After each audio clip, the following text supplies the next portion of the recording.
Mateus 14, versos 32.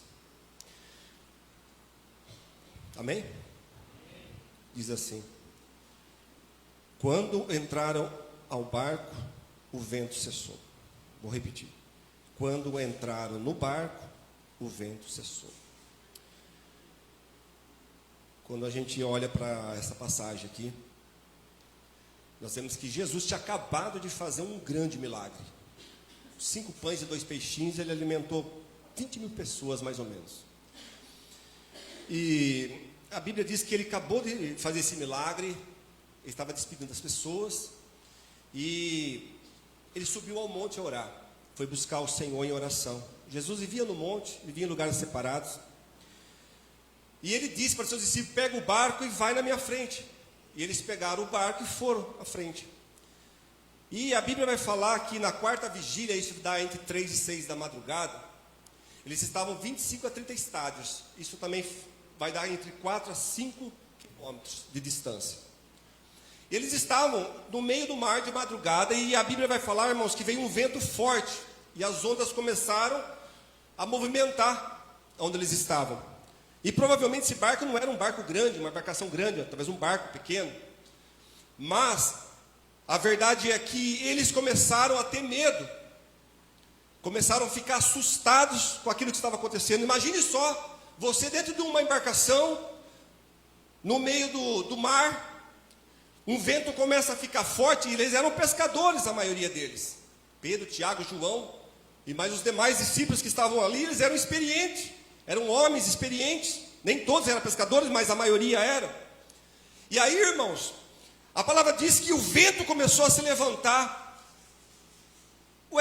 Nós acabamos de ler aqui, versículo 32, que diz: quando entraram no barco, o vento cessou. Mas eles não estavam no barco. Por que o vento então não cessou? Enquanto estavam os 12 discípulos dentro do barco, nada aconteceu. Então Jesus, ele sabia o que estava fazendo. Ele estava colocando os discípulos à prova, ele estava trabalhando os discípulos, o seu caráter, estava trabalhando a personalidade de cada um, estava trabalhando a fé deles, estava instruindo eles, e ele fez isso por 3 anos e meio aqui na terra. E ele estava ensinando os discípulos, porque a vida dele já estava próxima, já, a partida dele. Então os discípulos entraram em desespero. Então Jesus, de uma forma sobrenatural, ele sai da onde ele estava e ele se transporta a 5 quilômetros para frente, onde estavam os discípulos no meio daquele mar. E ele começa a caminhar no meio do mar, naquela escuridão.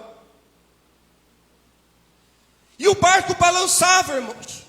E os discípulos com medo do quê? De morrer. Quando eu fiz a minha viagem, que eu já disse que eu fiz uma viagem para o exterior, eu fui de navio. E quando eu estava numa das noites dentro do navio, e olha que era navio, irmãos, de 300 metros de comprimento, veio uma grande tempestade no meio do oceano. Estava eu e o irmão Lucas, e nós estávamos dentro do navio, e veio aquela onda, veio aquelas ondas fortes, e batiam no navio. Eu já estava dormindo de madrugada, e acordei de madrugada, estava dormindo muito bem. Aí, acordei, levantei, eu precisava ir ao banheiro. Quando eu levantei, quase que eu caí do navio, quase que eu caí dentro do quarto. Porque eu não sei se alguém aqui já andou, mas não sei se andou e pegou uma tempestade. Nós pegamos uma tempestade durante a madrugada, no meio do oceano. E quando eu levantei, quase que eu caí. Você não sente balançar, mas você não consegue andar dentro do navio. E os pratos começaram a cair. Eu escutava pratos caindo dentro do navio. E pratos e coisas batendo. E eu abri a sacada, olhei assim assustado, irmãos. É uma coisa assim assustadora. Você não vê nada em volta, é tudo escuro. E aqueles reflexos das luzes do navio, que você vê uns 10 metros só. E eu via aqueles ventos cortando, e aquelas águas batendo. E você pensa que eu fiquei com medo, irmãos? Não. O Lucas acordou, ficou assustado. Eu tinha comido o dia inteiro, a noite inteira, porque no navio você come 24 horas, você pode comer à vontade.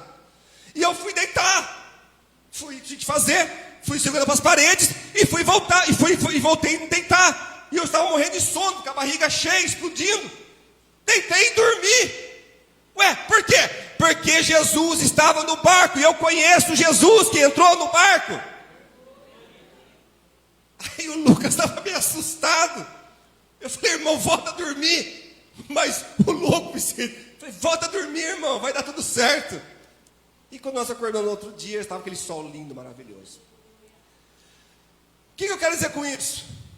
Irmãos, quando eles viram Jesus, Jesus estava indo caminhando de encontro com eles.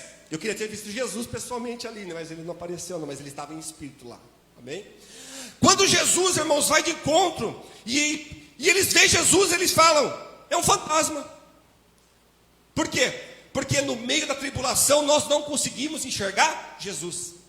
Quando vem as lutas, as provas, as tribulações, eu e você perdemos Jesus de vista. E quando Jesus apresenta e aparece, nós pensamos que é um fantasma, que é outra coisa, menos Jesus. Eu vejo as pessoas, eu vejo as coisas, mas eu não vejo Deus, eu não vejo Jesus. E isso me faz o quê? A minha fé desmorecer. E eu começo a afundar e naufragar no meio dos problemas que vêm me assolar.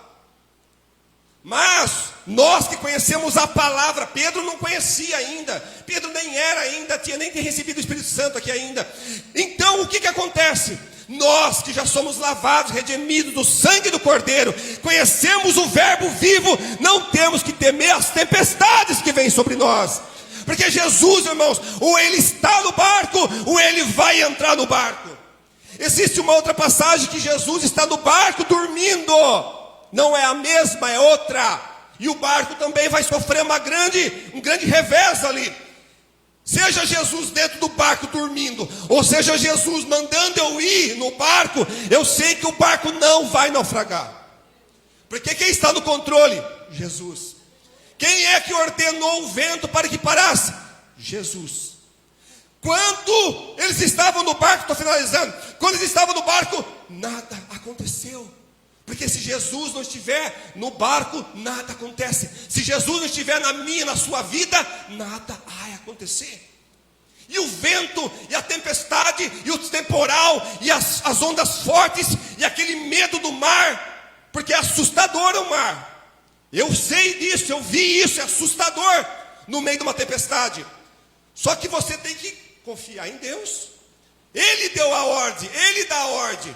Haja luz, houve luz. Haja separação, houve separação. Haja isso, houve isso. A voz do Todo-Poderoso é a voz que ordena e tudo obedece. Então quando ele viu Jesus, Jesus disse, não tema, sou eu, Jesus. E Pedro disse, se és tu, manda ter contigo. Veja, irmãos, que ele sai. Pedro foi corajoso, irmãos. Pedro foi corajoso. Ele sai do barco, ele fala, vem. E Pedro sai do barco, irmãos, e pisa na água, naquelas ondas, no mar escuro, e vai andando. Só que em um momento de deslize, ele olhou para as ondas fortes. E quando ele olhou, ele perdeu a visão de Jesus. E a Bíblia diz que ele começou a afundar. Quando nós estamos no meio do temporal, nós não podemos perder o foco de Cristo. Nós não podemos perder a visão em Deus. Senão nós vamos afundar. Eu preciso ver, entender que não é um fantasma, mas é o Rei dos Reis, o Senhor dos Senhores. Eu preciso olhar para frente, eu não posso olhar para trás, direita, esquerda, e muito menos esperar muita ajuda do ser humano. Eu tenho que olhar para Jesus, porque tem coisas que o homem não pode fazer por mim. E quando então ele começa a afundar, ele diz, mestre, me ajuda. Jesus estendeu a mão, pegou, puxou para cima, entraram no barco. Quando Jesus entrou no barco, tudo se acalmou. Talvez você esteja passando por um temporal. Talvez o seu ano não foi daqueles. Talvez esse mês aqui ainda não está sendo daqueles para você. Mas convida Jesus essa noite. Jesus, falta alguns dias para acabar o ano. Mas entra na minha casa, entra na minha vida, entra na minha família, entra no meu coração novamente, Jesus. Talvez seja isso que está precisando, porque nada está acabado, nada ainda terminou, o ano não acabou, o ano pode ser de vitória para você. Jesus disse o que para eles? O que Jesus disse para eles? Por que duvidaste, homens de pequena fé? Talvez falta fé para você. Determina as coisas. põe a mão, profetiza, chama para dentro da tua casa, chama a vitória, chama a bênção. Eu não aceito, expulsa essas coisas ruins em nome dele. Mas não aceita virar o ano dessa forma. Eu não sei porque eu estou falando isso, mas Deus sabe.